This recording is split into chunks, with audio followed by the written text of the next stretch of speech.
mtoto nishamchukua, kwako harudi tena we mwenzangu.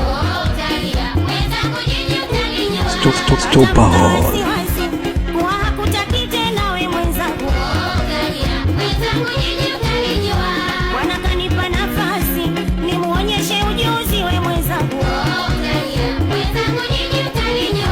Nami sifanyi ajizi, mpenzi na muenzi we mwenzangu.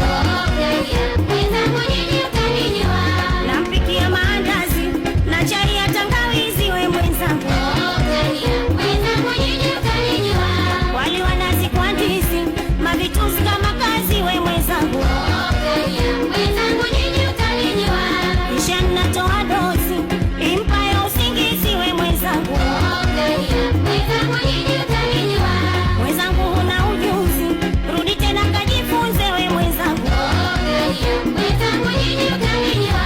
Bibi acha upuuzi, kuishi na mume